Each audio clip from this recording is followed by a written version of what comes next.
Sahabatku semua, kali ini kita akan berdiskusi tentang masalah indrayan.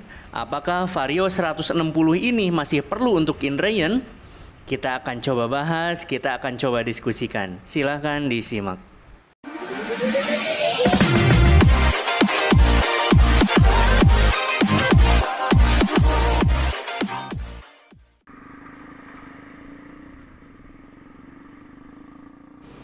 Oke, cek. Cek, assalamualaikum sahabatku semua. Bagaimana kabar kalian hari ini? Semoga semuanya diberikan kesehatan selalu, dijauhkan dari segala mara bahaya. Sahabatku semua, ini saya lagi mengendarai PCX dan kita akan pergi ke rumah ibu di Salawu tepatnya. Ini kebetulan kita sedang melewati Tasikmalaya ya.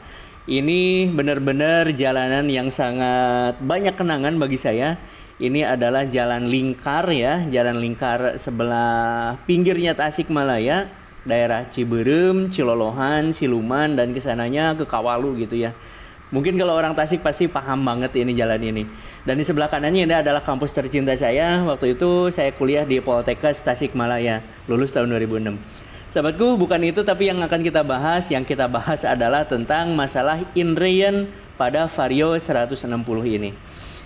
Oke sahabatku semua, ini mudah-mudahan menjadi sesuatu yang bisa bermanfaat ya. Tapi ini untuk ajang sharing. Mohon para suhu nanti kalau misalkan ada yang kurang pas, mohon berikan masukan kepada saya di kolom komentar. Atau bebas siapa aja. Oke sahabatku semua, ini kemarin saya pas datang motor Vario 160 itu, baru 50 kilometeran sudah saya ajak untuk lari-lari. Untuk berbagai macam tes waktu itu. Tes di jalanan lah, tes jalan berlobang lah, termasuk yang malam-malam itu kita lakukan drag test ya. Waktu itu kita coba ngelawan Aerox waktu itu dan ternyata ya menang gitu yang Vario. Namun di kolom komentar itu banyak sekali komen yang mengatakan, "Bang, itu masih indrayan loh. Hati-hati, ntar gampang rusak loh." Oke, saya bilang terima kasih sarannya. Memang seperti itu, memang benar sih seperti itu. Hanya saja saya melakukan itu pun sebenarnya nggak semena-mena gitu, nggak langsung kayak gitu aja. Saya punya dasar juga sebenarnya. Kenapa saya waktu itu baru beberapa kilometer aja udah berani mengajak motor ini buat apa ya, buat kerja keras gitu. Jadi sahabatku semua ini dari bahasanya dulu ya, indrayan itu biasa juga disebut dengan masa break-in, di mana si komponen-komponen pada mesin motor itu sedang dalam masa penyesuaian cuy. Jadi nggak hanya kitanya yang pengendaranya, tapi juga motor juga ternyata butuh adaptasi. Mungkin kalau yang sudah sering bawa motor matic ya udah apa, tangannya itu udah enak aja gitu.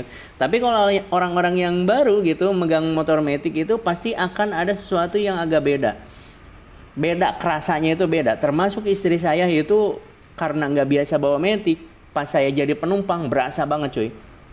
Narik-narik gasnya itu berasa banget, seolah-olah kayak kasar gitu. Jadi nggak halus gitu, belum bisa mainin gasnya. Sahabatku, ini saya ambil dari kompas.com ya. Jadi waktu itu kepala mekanik Ahas, Bapak Wahyudin, mengatakan bahwa indrayan pada motor-motor yang kapasitasnya kecil sebetulnya sekarang itu udah nggak diperlukan lagi cuy. Jadi intinya sih bisa langsung digunakan. Hanya saja kata beliau, jika mau naik kecepatan, percepatannya harus lambat. Jadi kayak diurut gitu. Kenapa seperti itu? Karena piston dan boring pada mesin sekarang ini sudah dibuat dengan siap pakai. Jadi celahnya itu katanya sih dibuat agak lebih besar seperti itu. Sahabatku, selain itu ternyata indrayan dilakukan agar sisa-sisa logam yang ada di dalamnya itu, serpihan-serpihan logam yang ada di dalamnya itu yang berukuran sangat kecil bisa dibersihkan. Jadi itu sih intinya. Terutama setelah komponen tersebut selesai diproduksi, biasanya kan si komponen itu akan dicelupkan ya ke dalam oli pengawet agar tidak mudah teroksidasi akibat kelembaban yang mungkin terjadi pas dibawa motornya, distribusi lah dari pabrik ke komponen, ke pabrik, ke perakitan, ke manufaktur. Kan itu pasti memerlukan waktu juga ya. Jadi untuk mencegah rusaknya komponen motor itu, saat digunakan pertama kali, partikel-partikel sisa serpihan logam dan oli pengawet ini harus dibersihkan secara manual secara in-rain gitu. Jadi masa-masa in-rain itu di situ. Sahabatku semua, Bapak Wahyu ini menganjurkan untuk motor-motor dengan kapasitas mesin 250 cc ke atas itu untuk melakukan in-rain. Kenapa seperti itu? Karena jika tidak, keausan di silinder bisa tidak merata akibat kenaikan panas yang terlalu cepat.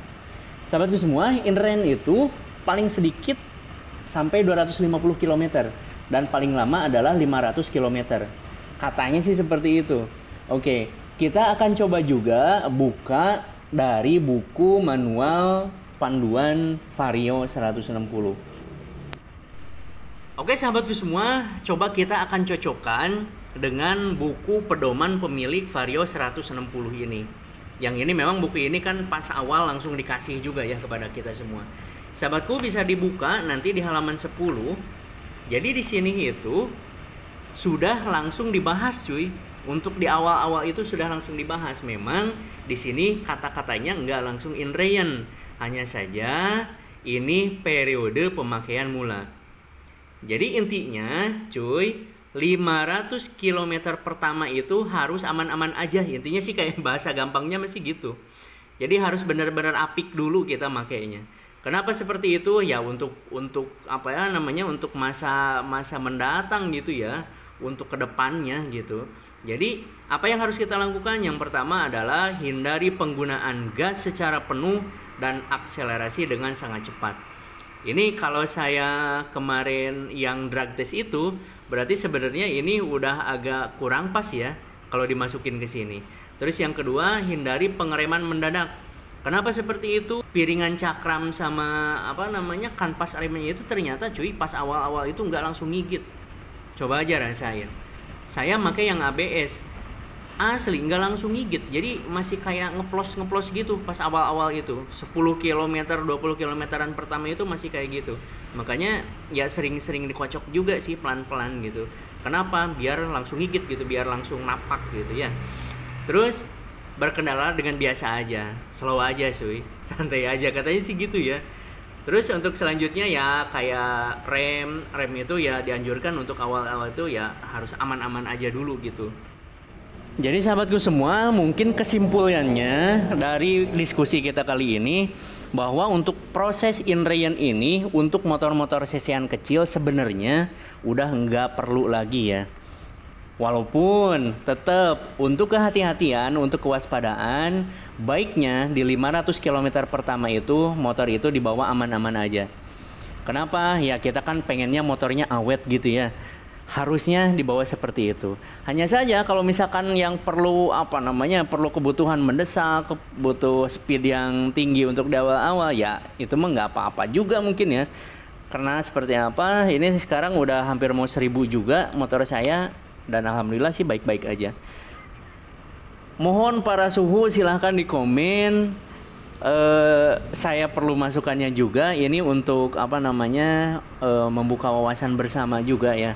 Silahkan di komen. Memang untuk tiap pabrikan itu saya yakin sih berbeda-beda antara Yamaha, Suzuki dan yang lain-lain. Pokoknya pasti ada aturan dari pabrik yang berbeda. Sahabatku, mungkin seperti itu dulu.